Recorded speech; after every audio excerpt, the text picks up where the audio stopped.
Hello, everybody. We Hello. are back with a new episode. Today, we are going to really now hone in into our career as special education teachers. Oh. Of course, we cannot begin to even explain or even encapsulate all that we are learning in this career and the experiences. So definitely will not be dealing with or talk about everything in the book, and neither do we know everything. Hmm. But I thought we would love to just start this conversation. And before that, I wanted to introduce our podcast. We are a podcast that covers a variety of topics from faith, enneagram, being third culture kid, navigating adulting, etc. And we also do a lot of brain dumps here. So welcome. Hmm. And before we deep dive into this conversation of what we do in our job, hello, my name is Yehna Kim Hello, and I am Jessie, and welcome to our eighth episode of at the At the table. Table. I love it. All right. Oh, so sped. Yes. SPED. Whew, That's a we shortened got. version of special education for some of you who may Yes, not know. thank you. I know we're gonna be throwing around so many like I sped know. phrases. Please be patient with us and Yes. hopefully we'll get around to explaining everything. But we're going to basically cover like what got us started in special education, um, especially from both of us, like growing up in a different country and moving back and forth. Like it's weird because I feel like our exposure, because we're not in one place, like Right. I feel like our environments have affected the way that we have been slowly introduced to SPED and like how it led Hmm. us to where we are now. But we're going to cover like why SPED, um, and what has it actually been for, like, what has that actually been like for us, like how it all started. Um, but I think before we talk about how it all started, Yana, do you want to explain like the past 2 years of what your SPED journey has been like? And then I'll give a brief Yes. summary of what my SPED journey has been like. Right. So, how did I end up in special education? Because, like Jesse said, we did travel and we were in different countries, not in the US. And I guess my first exposure to the realm of special education was my grandparents. And so my grandma was a special education teacher.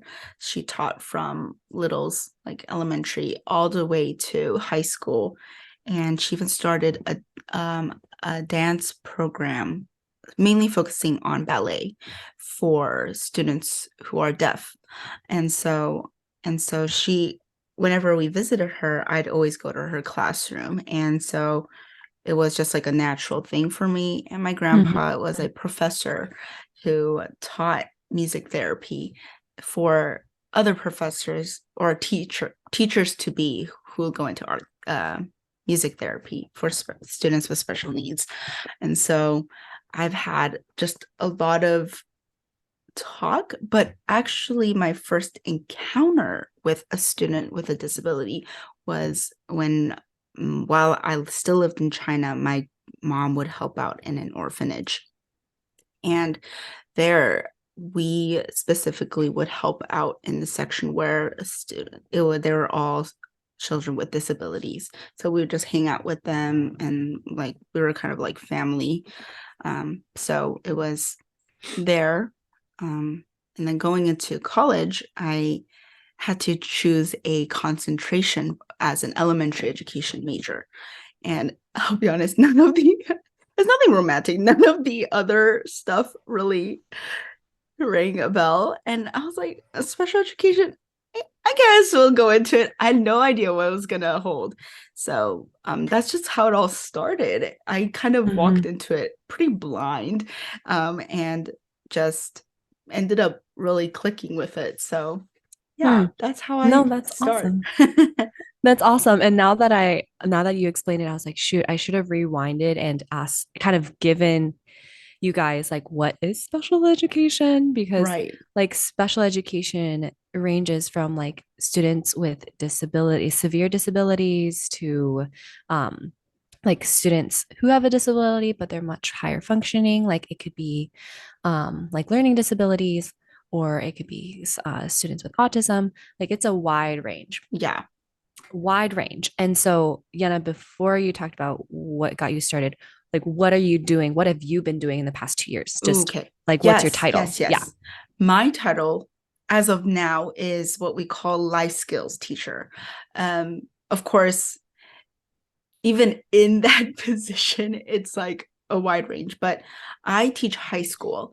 And I that's how I started, which is funny. I'm an elementary education major, but I got into my first job was in high school, and now my second position is in high school, and I love it. I love just Mm-hmm. that age range. And so my students range from students who have autism or just a learning disability and everything.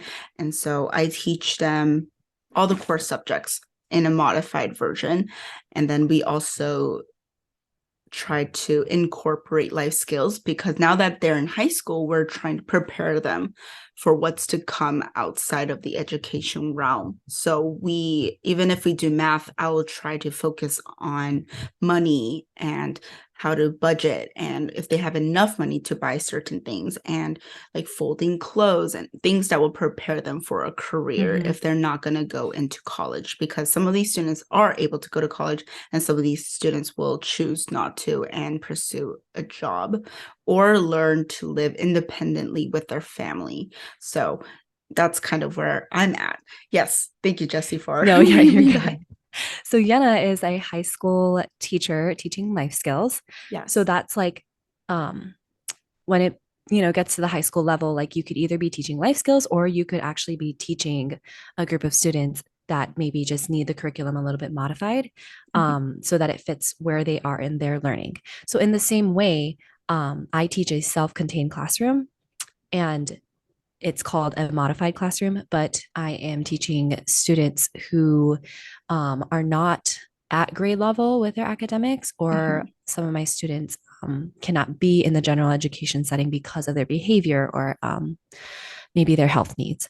So, but then on the flip side, there's also systems where like you could be a resource teacher where you're just pushing into the general education classroom Right. and supporting or adding supplementary support for the students. So it just looks very different. Yeah. So Yana is doing life skills, and I am in an elementary level self-contained classroom where I have my own set of students, and they have two homerooms, and they push out and push in.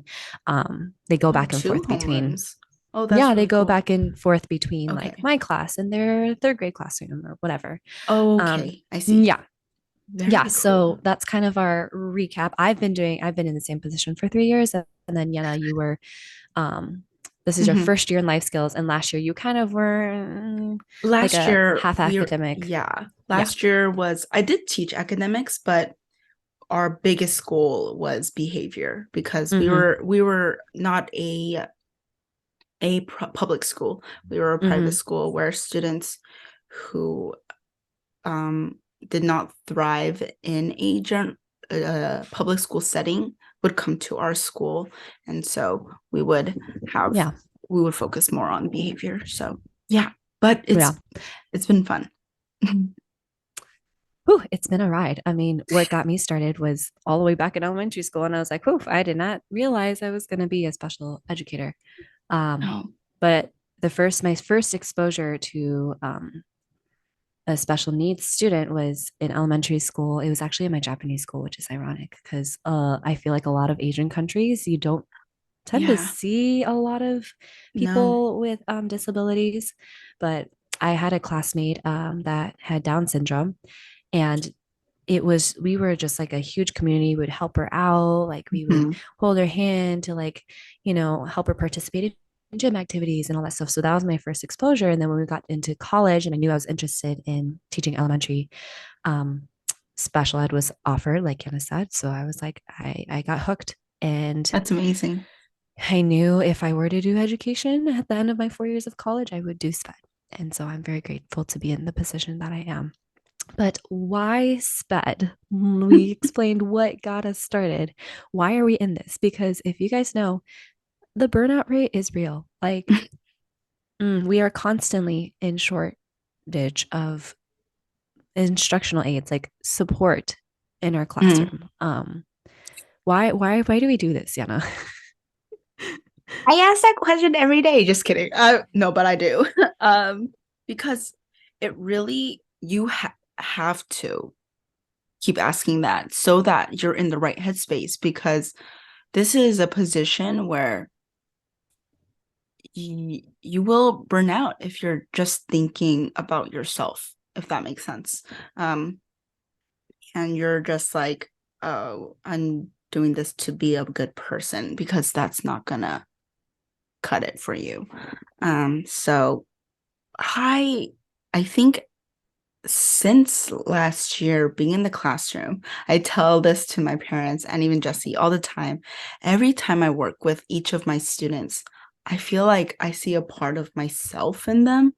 Mm-hmm, And because of that, I feel so humbled in the sense that I see them push through so many obstacles every single day, mm-hmm, and they do it with such joy in their heart. Like if they have joy in their hearts, it's genuine. It's not this like facade that they put up. It's like the whatever mm-hmm, emotion they're feeling, um, anger or happiness, it's just raw. And mm-hmm, I'm thinking, wow, they are able to be so confidently themselves that mm-hmm. I whenever I see that I realize, oh my goodness, I learn how to live with myself through them. And so I mean there's so many other things, but that just that Yeah. piece Well, of I like, yeah. self-reflection. No, Yeah. sorry. I like how you said, like before we started recording, was the unfiltered humanness. Yes. Like, for example, like a kid is screaming, crying because he said he told me that, I don't know, John didn't want to be my friend anymore, and he's like sobbing his eyes out and he's throwing a fit and he thinks it's the end Mm. of the world. And I'm like, oh, you poor little child. And then I'm like, wait, realizing the same thing happened to me. I mean, I'm not going to throw a fit and cry, but the way that I'm reacting to some situations, like sometimes I teach my kids stuff that I need to teach myself, Oh, you know, every single 100%. And day. I am constantly humbled. Like, I'm like, bro, clearly you will be fine. Like, Right. and Right. then I'm like, hold up, Jess. I'm Check always like, take yourself. deep breaths. Yana Kim, take a deep What's the breath. size of the problem, guys? Like, come Right. on. I'm like, guys, it's so simple. And then I'm like, wait, Jess. Mm-mm. You were literally struggling with the same thing, but an adult version of it. Right. And you were not okay. So you needed to take a deep breath. Right. Think of your size of the problem. So true. It's so It's humbling. so humbling because every time I say something to almost correct them or teach a life, lesson, and I step back and think, who are you really teaching here? It's like things that we need to constantly, Right. remind myself about. I mean, we're not Mhm. teaching complex subjects. Like we're teaching just simple, like how to be a part of a community, like how Mhm. to process our emotions in a healthy way. Like what does it mean to belong?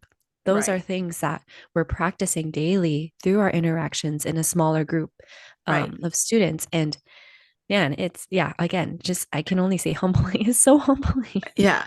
So humbling every Yeah. single day. Yeah. And it's interesting when we were brainstorming this, we also talked about something that we both had in common was our insecurities with teaching. Um, Maybe Yana, I can start off and then you can add to Yes. whatever. Because we were like, oh my gosh, same. Yes. But my biggest insecure, why I chose sped was like, whew, I was so insecure, that Mm. I wasn't, that I felt so incompetent.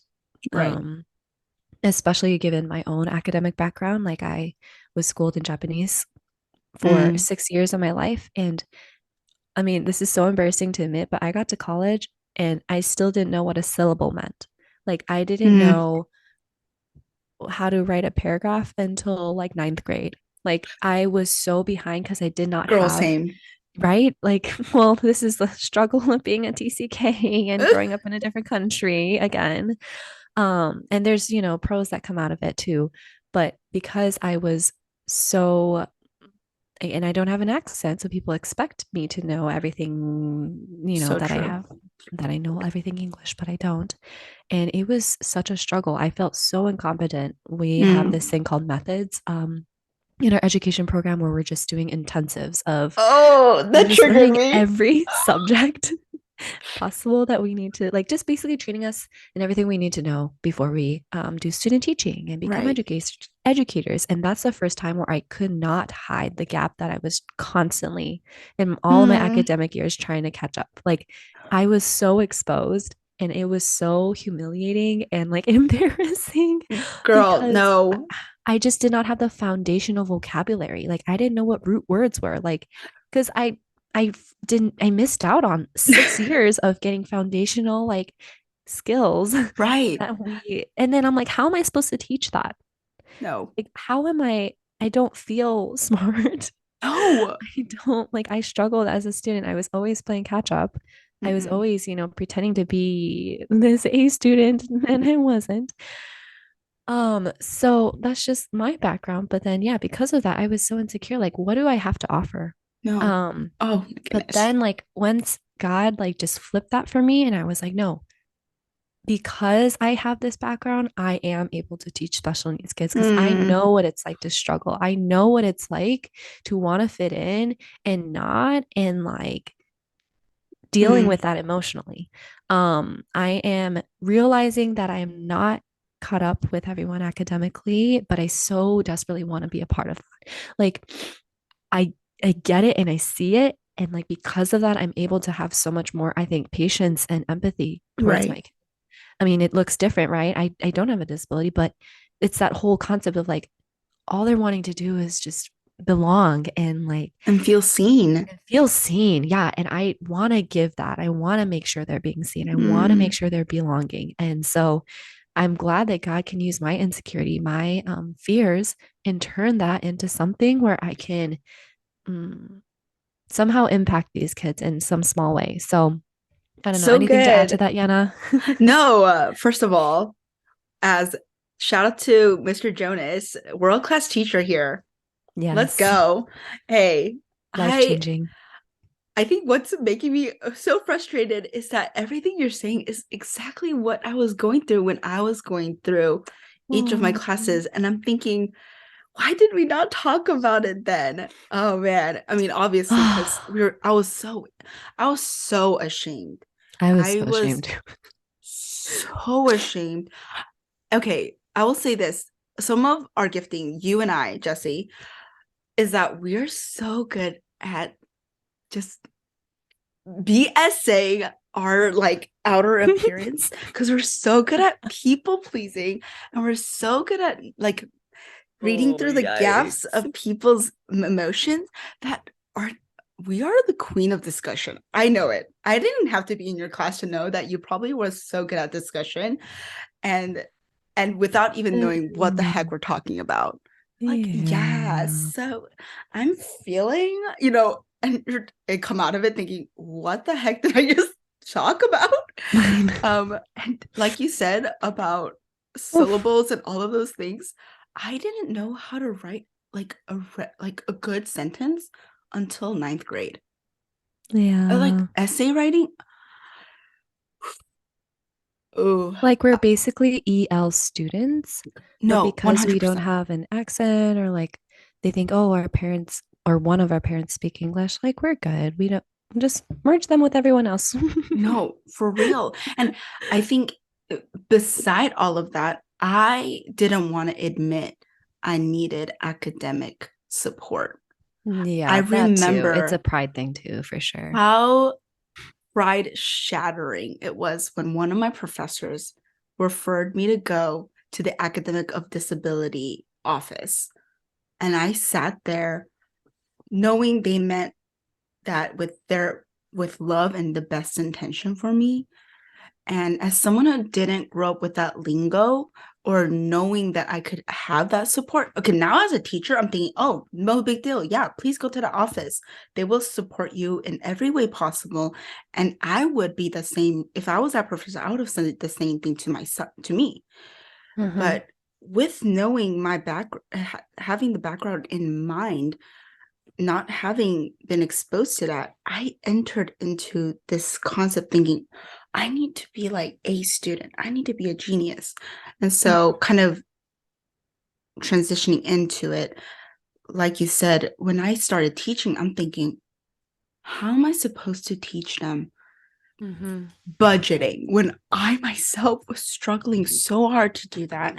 How am I supposed to be here trying to teach self-control and how to teach them to accept each other, but also communicate and stand up for themselves?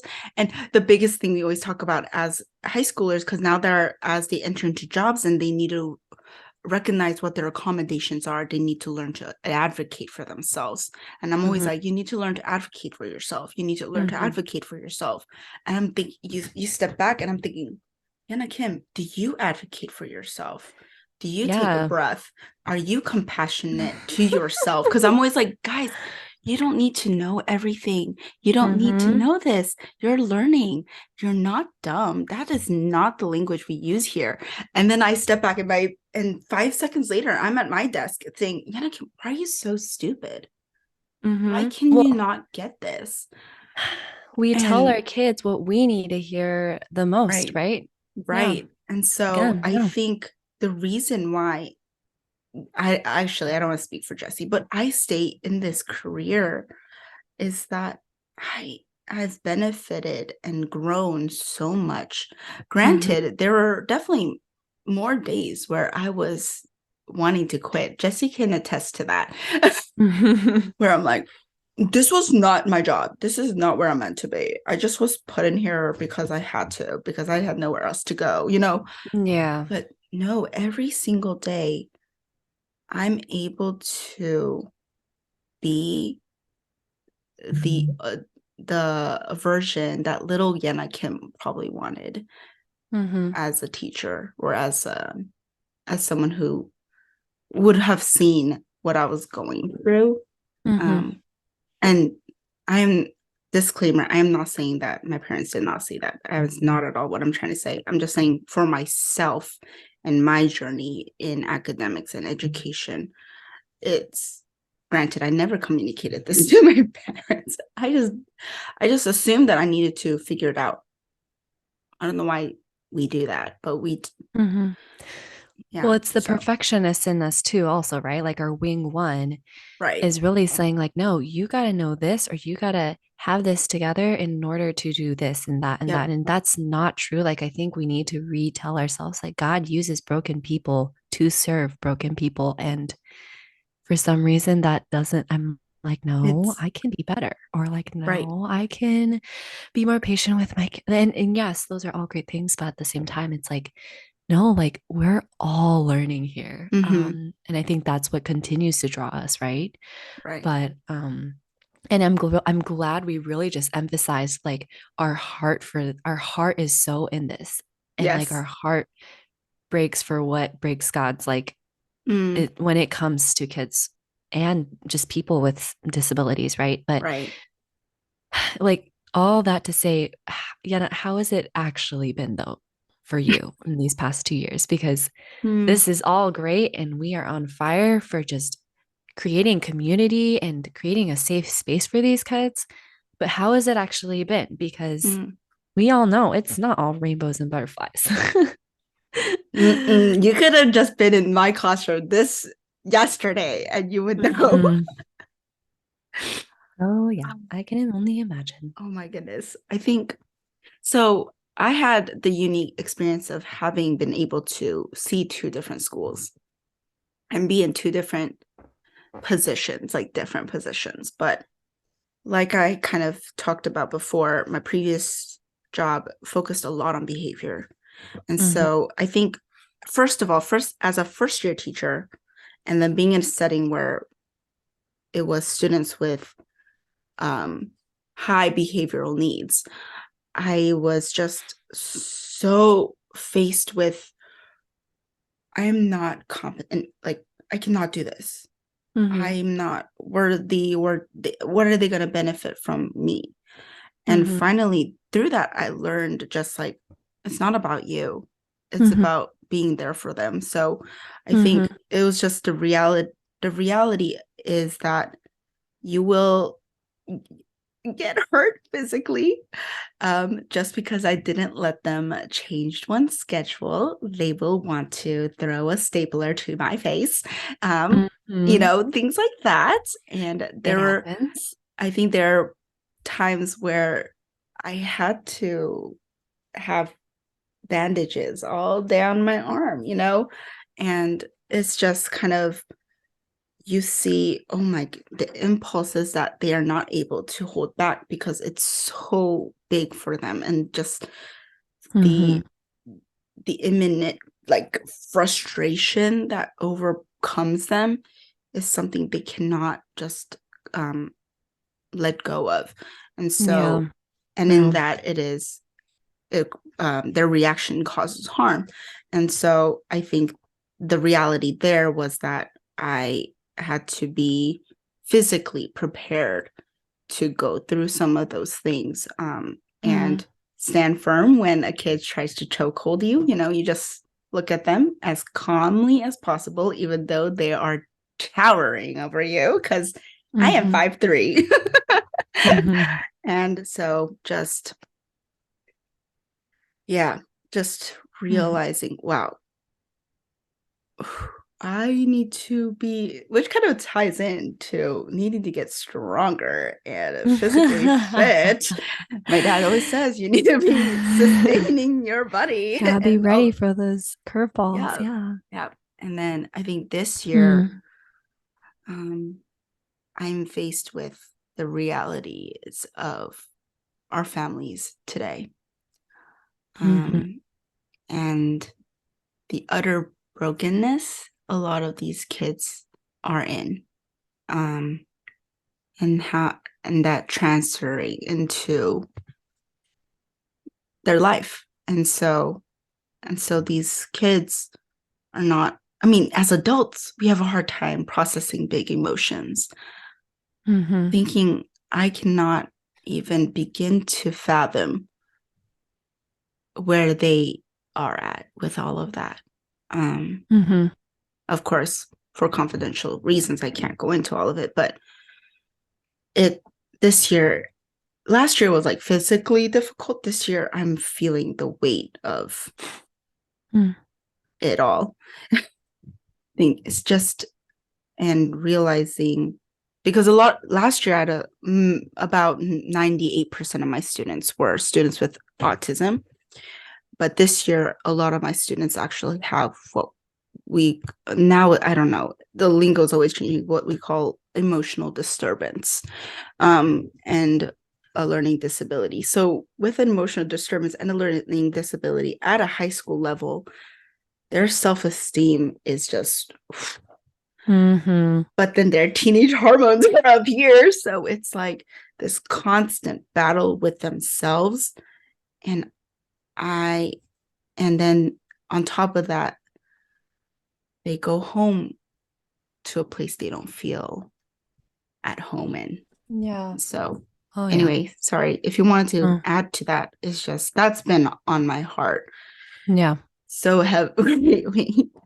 100%. No, I'm glad that you covered both because like you were more physically challenged in your first year, right? Like you Mm-hmm. were always on standby for that swing to come.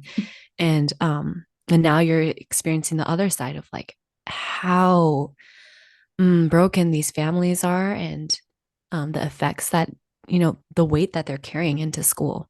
Um, and I think that's something that I relate to because I surprisingly, well, I've had less of the physical struggles. It's more of the Wow. emotional, mental. Yeah. Like the mental game really has been it was so tough for me the first 2 years. And I think I've Mm, explained it throughout the podcast. Like, I did not know how to process that.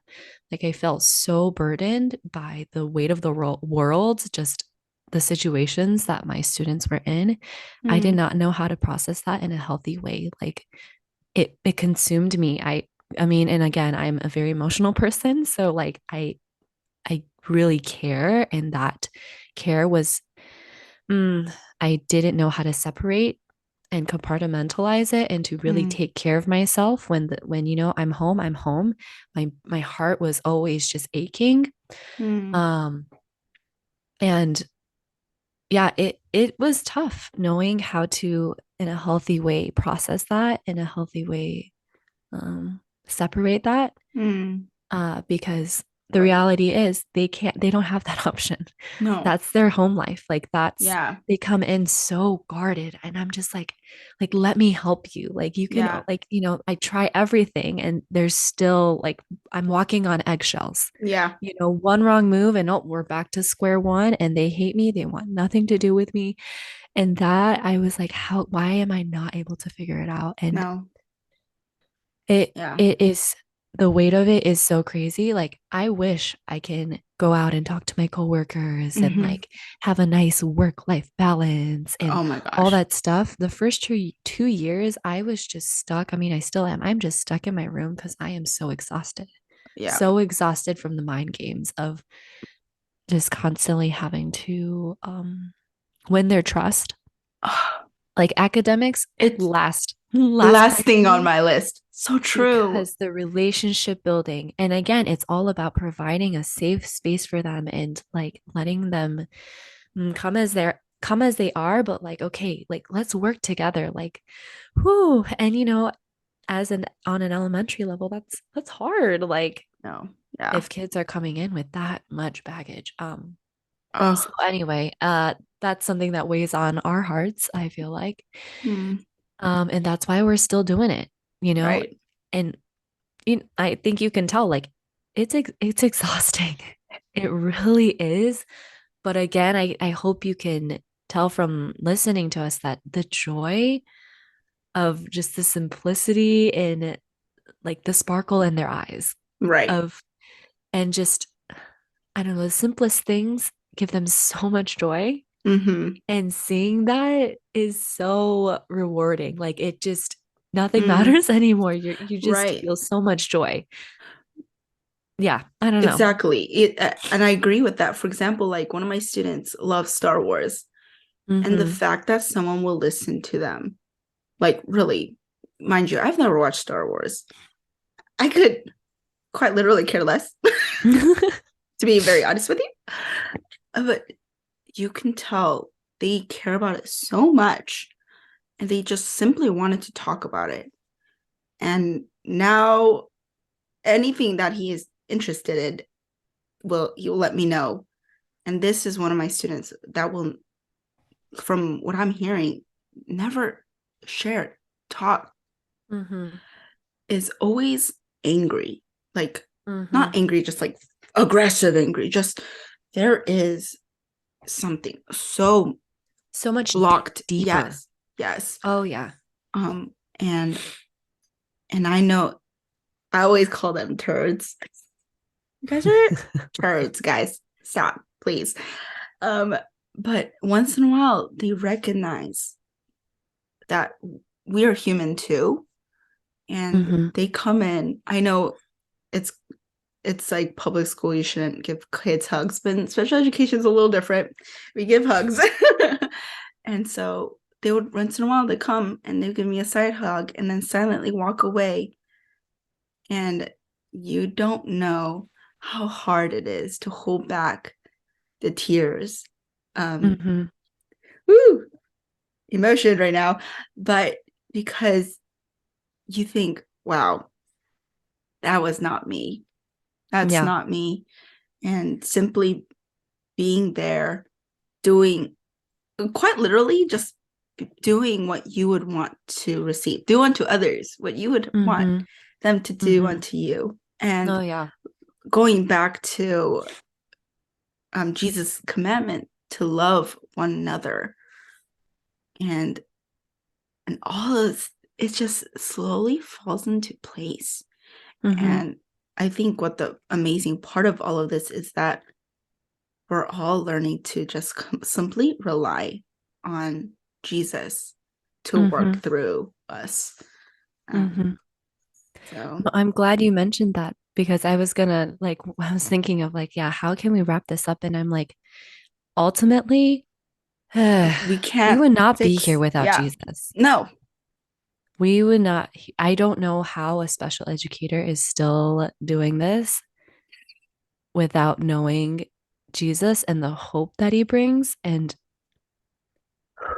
the new mercies that he brings every morning. Like, I just don't know how you can do it without God because that is, like you said, it was like, it did not come from me. It came from God. And there were so many moments like that where I'm like, this is not my own strength. It is purely coming from God because it is so difficult right now for me in this moment to love this kid, to even look him in the eye and I'm like, oh my gosh, like God, just show me the unconditional love. Show me the love that you have for him. Like help me to see how much you love him because that is the only way that I can love this kid right Right. now. And yeah, I think it's just a constant reminder of how vast God's love is for us.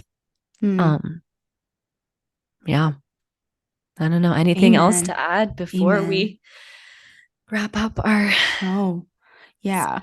episode? I mean, more to come, really, because we only covered the gist, just a small portion. Like The we could give you vocabulary. so many stories. Like I've got so many stories, even in just like the 2, 3 years that I've been teaching. So many funny Just stories, in the but one day, honestly. honestly, yeah, we always have to update each other on some I funny know. stories, and it's never ending. But anything else to add, Yenna, No, before we wrap this up? um mm, no, I agree with everything you just said. And yeah, and I guess to officially wrap up, I will say something. I was like learning how to relearning how to pray because I realized I needed it. Mm-hmm.